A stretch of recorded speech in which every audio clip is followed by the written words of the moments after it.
Oi, gente, bom dia. Vamos para a nossa primeira aula do nosso livro 3, tá? Iniciando uma continuidade, no caso, né, sobre citoplasma. A gente viu as características da membrana plasmática, viu características de núcleo, de divisão celular. Agora a gente vai conhecer um pouco das características do citoplasma e, subsequentemente, das organelas celulares, tá? Então, aula 25, Biologia A, do nosso livro 3, sobre organização e estrutura citoplasmática.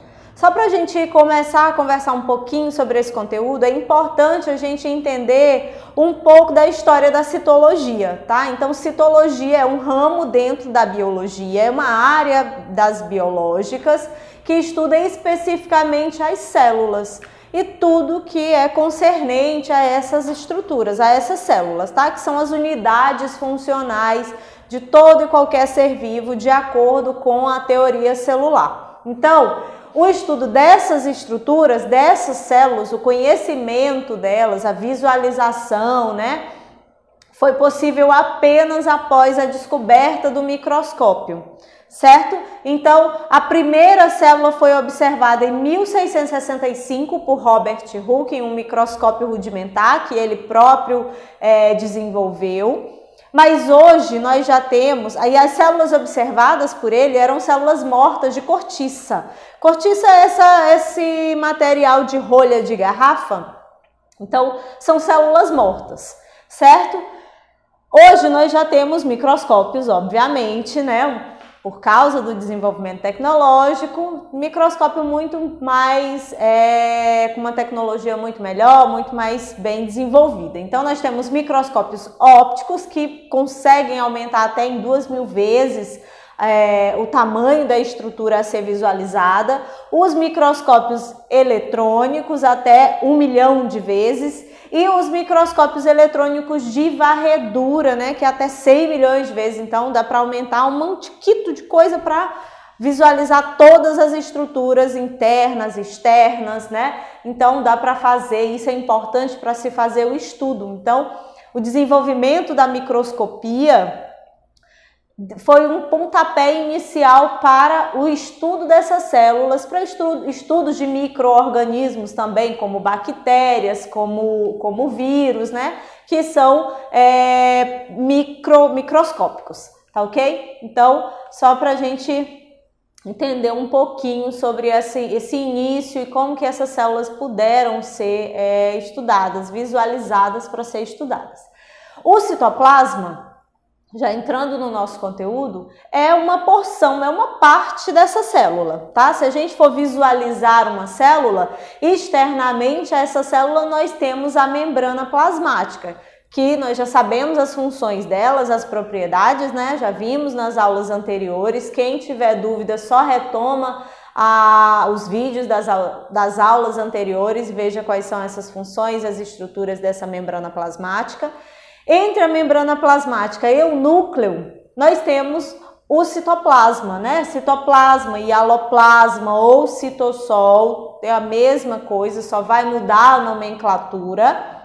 Então, é uma estrutura aquosa, né? Tem como base né? Uma estrutura aquosa rica em água, por ser aquosa, obviamente, sais minerais, íons e uma infinidade de outras macromoléculas, principalmente açúcares, né? No caso, os glicídios aqui e as proteínas, certo? Essa região, ela é uma região que, além de guardar, né, de acomodar os grânulos citoplasmáticos ou as organelas celulares, também é uma região de intensa síntese de substâncias, de quebras, de síntese de atividades, reações anabólicas e catabólicas, tá? Por exemplo, a tradução de proteínas pelo RNA, ela ocorre no citoplasma, certo? Por isso é importante ter riqueza de proteínas, de enzimas, de substâncias de água, que é um meio para melhorar, né, acelerar as reações químicas, ok? Então, é uma porção importante da célula. Além de todas essas características, né, o citoplasma ele acomoda as organelas celulares, que são as estruturas, de acordo com cada organela, são as estruturas que vão realizar as funções específicas dentro dessa célula, tá? Então, uma característica do citoplasma é que ele não é estático, ele é dinâmico. O citoplasma ele não fica lá paradinho, ele realiza movimentos e esses movimentos são importantes para acelerar as reações químicas realizadas pelas organelas e as reações químicas que vão ocorrer dentro desse citoplasma, tá ok? Então, esse movimento, ele vai ajudar essas substâncias a realizar suas atividades, melhorar essas atividades e vai distribuir mais uniformemente essas substâncias dentro da célula, tá? O nome desse movimento a gente chama de ciclose, é mais ou menos isso aqui. Então eu tenho a nossa membrana plasmática aqui, eu tenho a membrana nuclear que define o núcleo considerando uma célula eucariótica, tá? E nós temos aqui, ó, a simulação das nossas organelas ou das nossas substâncias. Esses movimentos aleatórios do citosol, né, desse citoplasma, que a gente chama de ciclose, ajudam a uniformizar essas substâncias dentro dessa célula e melhoram, então, o metabolismo celular, certo? Além da ciclose, outro movimento que a célula realiza é a emissão de pseudópodes. Esses pseudópodes são movimentos coordenados entre o citoplasma e a membrana plasmática, uma vez que essa membrana plasmática ela é fina, ela é flexível, certo? E isso melhora o processo de locomoção. Exemplo, se a gente pegar o exemplo aqui de uma ameba, né? A ameba ela se locomove a partir dessas projeções citoplasmáticas e da membrana plasmática, né? Então ela consegue se locomover. Outra função desses pseudópodes ou dessa capacidade de movimentação citoplasmática e da membrana e de flexibilidade da membrana plasmática é que além da locomoção, essa característica também traz uma condição para uma digestão, né? O processo de endocitose, como por exemplo a fagocitose, a pinocitose, certo? Então, são características importantes, essa dinamização, né? Esse movimento desse citoplasma. Então, o citoplasma, a base de estruturação dele é o que a gente chama de citoesqueleto. Então, esse citoesqueleto é formado por microfilamentos, certo? De actina, ou seja, de proteínas que vão formar como se fosse mesmo um esqueleto interno desse citoplasma, porque ele não é feito só de água, só de proteínas, né? Só de carboidratos, sais minerais. Há uma riqueza de proteínas e essas proteínas elas vão se estruturar em microfilamentos, em microtúbulos e em filamentos intermediários, formando essas estruturas que vão dar mesmo uma sustentação para esse citoplasma, tá? Esses microfilamentos de actina, eles também são importantes para formar os centríolos, que são um dos tipos de organelas, né? Então aqui a gente vê, ó, essa estruturação, esse citoesqueleto do citoplasma, tá? Então nós temos as microfibrilas aqui, ó, e aqui toda a estrutura do citoesqueleto presente, né, que tem função de dar mesmo a sustentação para essa estrutura. E aí nós temos as organelas. Hoje, nessa aula, eu vou só citar basicamente quais são as organelas, porque nas próximas aulas a gente vai trabalhar detalhadamente qual a função de cada uma delas, tá? Só uma observação, nós temos dois tipos de organelas no nosso citoplasma, na nossa célula. Organelas que nós chamamos de não membranosas, exemplos, o centríolo, os ribossomos, certo? São organelas que não possuem membranas típicas, né?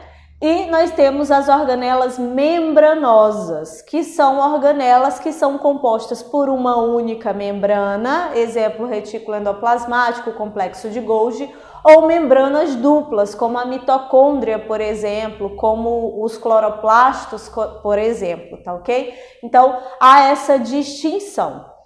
Essa presença de organelas membranosas e não membranosas é importante até, inclusive, como um critério de classificação e de diferenciação entre células animais, entre células eucarióticas e células procarióticas. Por quê? As células procarióticas, elas, por causa da história evolutiva, né, ou do processamento das adaptações, da evolução dessas células, elas não passaram por um processo que nós chamamos de invaginação da membrana. É como se a membrana externa dessa célula fosse migrando para o interior dela e formando novas estruturas, certo? As procarióticas não passaram por isso que essas células procarióticas, nelas só existem organelas não membranosas, como os ribossomos, por exemplo, certo? Já nas eucariontes, as células, elas passaram por um intenso processo de invaginação de membrana.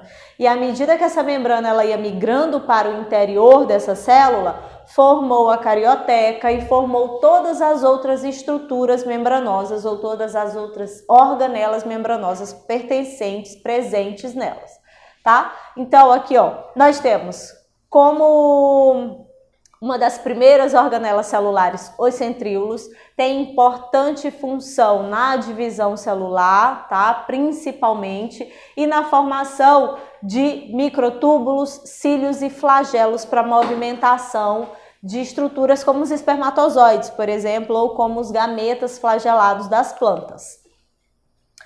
Esses centríolos, eles são formados por esses microtúbulos ou esses microfilamentos de proteína de actina e se organizam sempre aos pares, tá? A organização desses centríolos são importantes na hora da célula se dividir. Os microfilamentos de actina que são polimerizados, sintetizados por essa estrutura, agarrarem no centrômero do cromossomo e puxarem esse cromossomo para os polos opostos da célula. Os retículos endoplasmáticos são estruturas membranosas, são organelas membranosas que têm função de síntese, de atuar na síntese, né, de proteínas, como é o caso do retículo endoplasmático rugoso, porque ele está associado às membranas, aos ribossomos, às organelas ribossômicas, e os retículos endoplasmáticos lisos, que estão mais associados à síntese de lipídios, né? Então, tem essa função específica, tá? Os transportes de substâncias estão muito associados a essa organela e elas estão diretamente ligadas a uma outra organela que nós conhecemos como complexo de Golgi, certo? O complexo de Golgi, o retículo endoplasmático, ele transporta substâncias, o complexo de Golgi armazena essas substâncias, certo? Os ribossomos, como essas organelas não membranosas, são importantes na síntese de proteínas. Então aqui, ó, a gente também já viu essa síntese proteica, como que isso ocorre. Então os ribossomos, eles entram nessa participação aqui, tem uma participação bem ativa e bem importante nessa síntese de proteínas, tá? Lá na tradução desses códons do RNA mensageiro para as proteínas, né, que são as unidades funcionais, né, dessas estruturas. O complexo de Golgi tem função de armazenamento e de secreção celular, por isso que esse complexo de Golgi, ele tem a capacidade, então aqui, ó, o jeitão dele é como se fossem bolsas sobrepostas, né, aqui nós temos uma micrografia, uma fotomicrografia da estrutura e uma ilustração dessa estrutura do complexo de Golgi ou complexo golgiense, depende do livro que vocês estejam do autor, né, que vocês estejam considerando.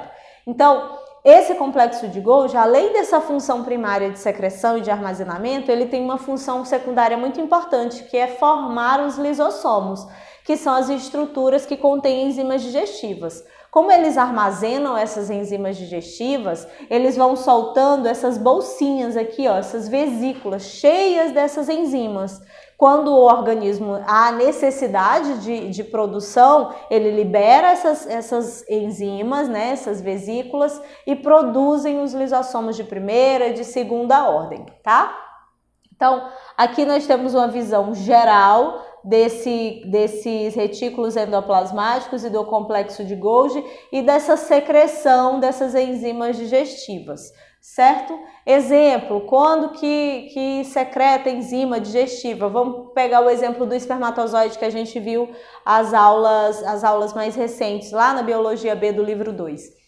O espermatozoide, o óvulo, ele possui uma proteção externa, tá? E o complexo de Golgi, que vai estar localizado, vai se diferenciar numa estrutura na porção anterior do espermatozoide. Quando esse espermatozoide ele se aproxima desse óvulo para ele poder jogar o material genético dele dentro desse óvulo para que ocorra a fecundação, ele libera essas enzimas digestivas. E são essas enzimas digestivas que vão romper essa barreira física que protege o óvulo, e aí sim ele vai conseguir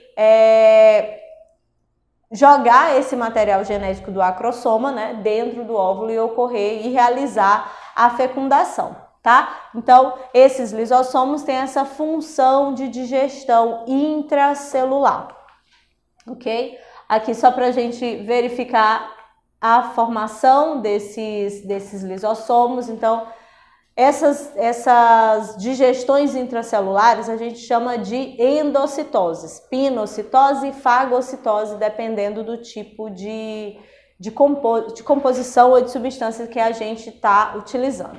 Já as mitocôndrias são organelas que têm uma função muito importante na produção de energia para o nosso corpo, para o metabolismo da própria célula e do organismo como um todo, tá? Porque ela realiza o processo de metabolismo energético da célula através da respiração celular, produção de ATP para as nossas células, tá? Essa mitocôndria, por causa da origem dela, né, pegando lá o exemplo da hipótese endossimbiótica, é uma organela que possui dupla membrana plasmática. Então, eu tenho uma membrana externa, uma membrana interna que formam cristas e uma estrutura mais aquosa no interior, que é a matriz, e essas estruturas elas participam desse processo de respiração celular, certo? Os cloroplastos e os vacúolos, eles são organelas específicas de células eucarióticas vegetais, tá? Os cloroplastos e os vacúolos, eles são importantes para as células vegetais. Os cloroplastos têm uma função de regulação osmótica da célula, certo? Da quantidade de água e de sais minerais que entra e que sai dessa célula. Já os cloroplastos, eles têm função de fotossíntese, de realizar a fotossíntese. Então, a característica de autotrofia das plantas é dada pela presença dessa organela, tá? Então, os vacúolos, e aqui só para a gente observar, ó, além das células vegetais, há animais, né, que também, como por exemplo aqui, ó, os paramécios, que é um protozoário, que também possuem vacúolos, mas têm a mesma função de regular a quantidade de água e de sais minerais, ou seja, regulação osmótica dentro do corpo do animal, tá ok? Então, essa foi a nossa aula. Na próxima aula a gente vai ver mais detalhadamente essas funções dessas organelas não membranosas e depois as organelas membranosas, tá ok? Beijo, até a próxima aula.